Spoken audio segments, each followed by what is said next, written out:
আসসালামু আলাইকুম, সকলের উপরে শান্তি বর্ষিত হোক। আমরা একটি কাজ নিয়ে বসছি, এটা হচ্ছে আইফোন 6s প্লাস। এই ফোনটার ডেট।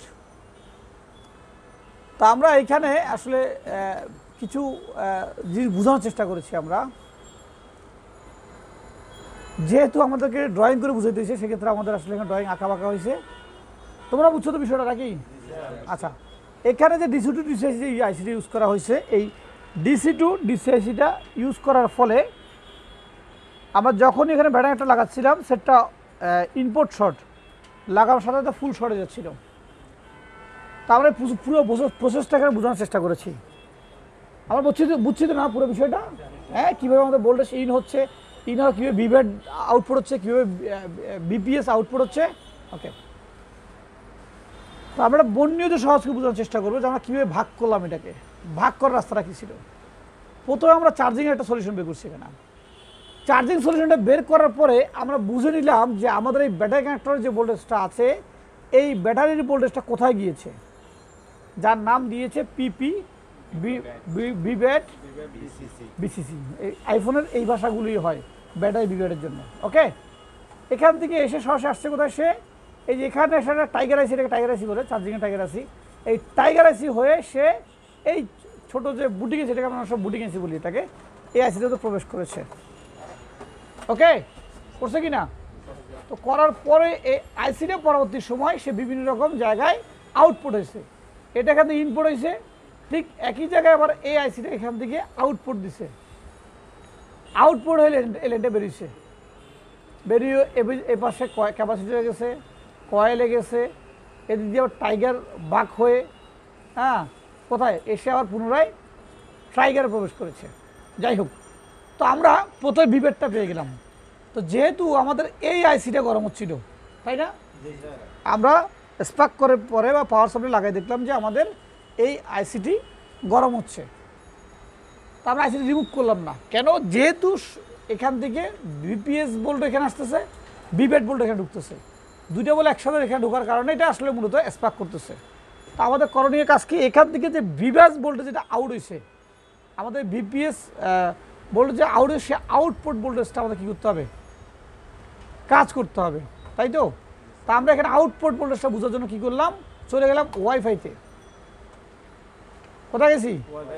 ওয়াইফাইতে। কারণ যেহেতু আমরা ওয়াইফাই এখানে দুইটা কম্পোনেন্ট শর্ট পেয়েছি আমরা, যেহেতু ওখানে একটা আইসির মধ্যে কী ছিল, মাল্টি ছিল, বিভিন্ন জায়গায় লাইনটা গেছে, আমাদের বুঝতে একটু অসুবিধা হচ্ছিল। সহজ করার জন্য আমরা ওয়াইফাইতে চলে আসি।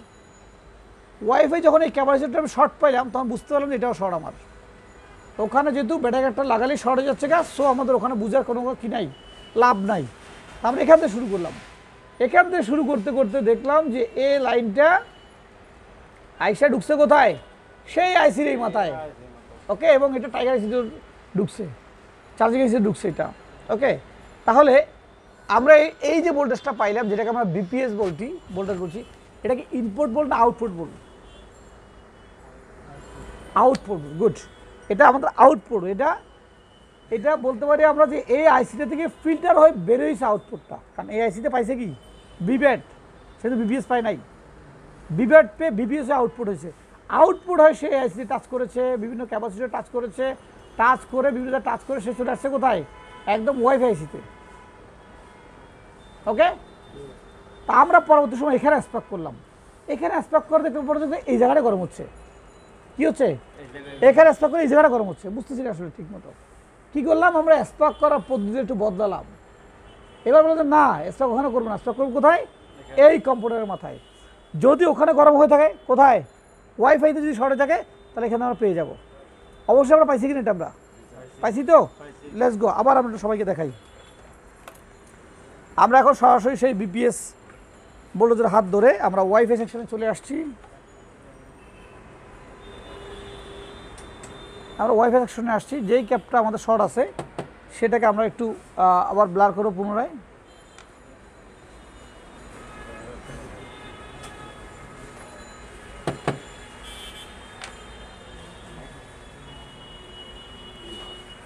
ওকে, একটু রজন পড়ে গেছে এখানে, একটু রজন পড়ে গেছে, অসুবিধা নেই।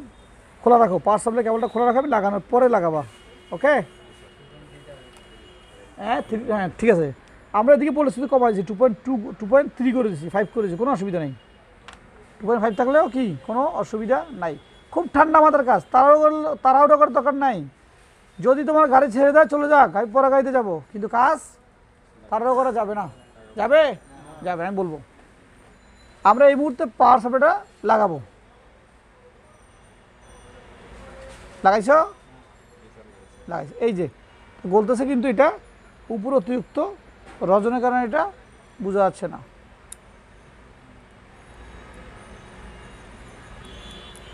উপরে রজনের জাঙার জন্য এটা কি হচ্ছে না, এটা বোঝা যাচ্ছে না। ওকে, আমরা এই জায়গাটাকে আবার ব্লার করব। সূক্ষ্ম জিনিস এগুলো আসলে একদিনে যে হুট করে হয়ে যায় বিষয়টা এরকম না, সময়ের বিবর্তন এই ধরনের স্কিল জন্মায়। স্কিল তৈরির জন্য তোমাকে প্রতিনিয়ত লেগে থাকতে হবে। হ্যাঁ দেখা রেডি করতেছি, আমি রেডি করে দিচ্ছি, কারণ আমার এখানে ধরা ব্যাস কমিলে আবার অন্য সেকশনে ক্ষতি যেতে পারে, সেই জন্য ভোল্টেজ কখনো উল্টোপাল্টা স্টক করা যাবে না। যদিও কাজটা থার্মাল ক্যামেরার কাজ, কিন্তু থার্মাল ক্যামেরা না থাকার কারণে আজকে আমরা এভাবে করে করছি। হ্যাঁ লাগাও। ওকে ওকে, তাহলে আমরা এই যে কম্পোনেন্টটা আমরা শর্টটাতে পাইলাম, এই কম্পোনেন্টটা এখানে যদি একটা না লাগাই সেক্ষেত্রে আপাতত সমস্যা নাই, তবে একটা বড় সেম সেকশন দিকে লাগাই দেওয়াটা উত্তম। তাহলে আমরা রিমুভ করতে হবে প্রথমে।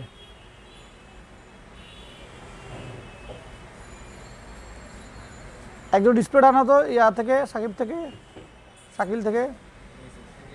হ্যাঁ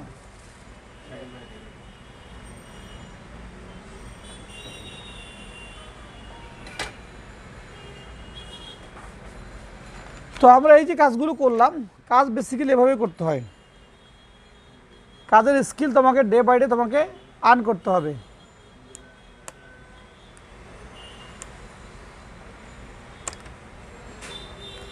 ওকে, উঠালাম। এবার দেখব যে এই কম্পোনেন্টের গোড়ায় কোনো রকম কি আছে কিনা, শর্ট আছে কিনা। ওকে, আই হোপ চলে যাওয়ার কথা। তারপর একটু আমরা পুনরায় চেক করব। হ্যাঁ, এটা আমাকে বলবে ইরফান যে রিডিং আসছে কিনা। কত? ওকে ঠিক আছে, শর্ট গেছে কিনা, শর্ট চলে গেছে। এবারে পাওয়ার সাথে দেখি, বলতে স্বাভাবিক করো, 4.2 করো।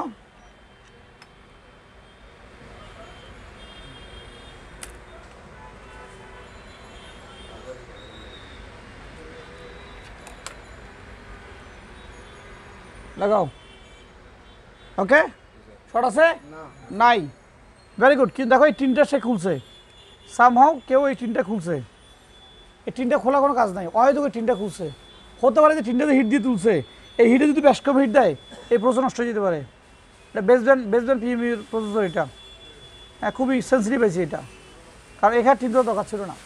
যে বা যাহার আগে খুলছে তারা এই সেকশনটা না বুঝে খুলে ফেলছে। কোনটা না পুরো এটা আইসি না, এটাতে হিট বেশি পড়লে ভিতরে বল লুজ কানেকশন হয়ে যায়। ওকে, কাজটা সম্পূর্ণ হলো। দেখ কেমন লাগছে বলো। তাহলে আমাদের দায়ীকে এই সেই ক্রিমিনাল, ও ক্রিমিনাল না, শাকিল না, এটা ও, এই যে এই ক্রিমিনাল, এই যে দেখছো। ওকে, কে দোষী খুঁজে তোমাকে বের করতে হবে। আসে এবার দেখা যায় শর্ট যেটা লাগাও, এটা যদি ভালো কম্পোনেন্ট হয় কোনোভাবে কি দেখাবে না, স্বাভাবিক রিডিং দেখাবে না, কি দেখাবে ধরলে শর্ট দেখাবে। এটাই দেখছো দেখছো, ক্যাপে কি হবে, ক্যাপে কোনো রিডিং দেখাবে না। ক্যাপ লাগানোর পর ভ্যালু হয়, বোল্ডনেস পাওয়ার পর ভ্যালু হয়, ওর নিজস্ব করে ভ্যালু থাকে না। দেখো কি করতেছে এখানে, দেখছো। ওকে, তাহলে আমরা আবার ডিসপ্লেটা লাগাই দেখি, বা বোর্ড লাগাই দিই কী অবস্থা এটার। না, এটা আমরা দেখাতে পারছি না এখন এই মুহূর্তে, কারণ ব্যাটারি বসে গেছে রীতিমতো, ব্যাটারি সম্পূর্ণ বসা।